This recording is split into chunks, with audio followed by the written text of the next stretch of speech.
Well, I think our biggest challenge is maybe that we have to make sure that governments don't just pick the SDGs that are most convenient to them, and that we keep the whole agenda together. And that's a big challenge because it would actually mean that there would be huge domestic changes, for instance in Germany, in our trade policy, our agricultural policy, even our social policy. For instance, acknowledging that there's poverty in Germany as well, such a high income country.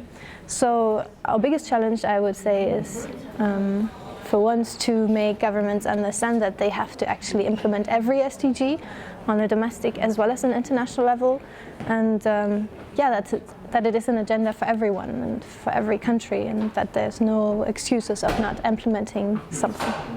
I mean, that's actually a good question. We've been wondering ourselves what is our role, because now, especially on the United Nations level, you hear a lot about partnerships, especially multi-stakeholder partnerships with government, private sector and civil society. But we tend to be very skeptical about this, and I would say it's an agenda that the states gave themselves, so they have to, first of all, have to implement it themselves.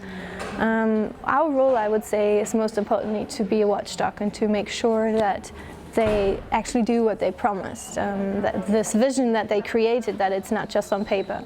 So yeah, I mean, point out what struggles we're actually facing and connect the SDGs to the fights we have anyways.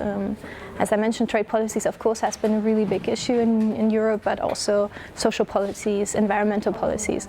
All of these fights we already have anyways. We connect them to the SDGs and tell the governments, now you have this vision, you have to actually implement it. And I think that's our role, to be watchdog and to actually put the finger on the wound.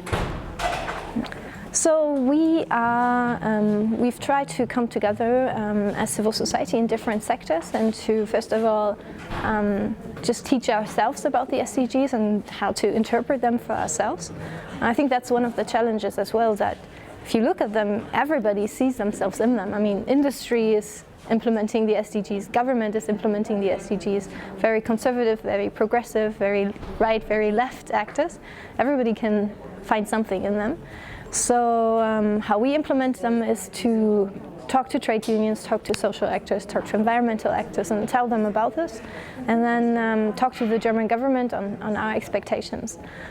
We have had a lot of demonstrations in Germany on trade policies and agriculture policies in the last years, and what we say now is, if you are against a certain model of trade, against a certain model of agriculture, you actually follow the SDGs. And that's kind of how we now try to connect the policies and the struggles and the fights we already have with the SDGs, and sort of communicate them through the ways we already communicate other fights.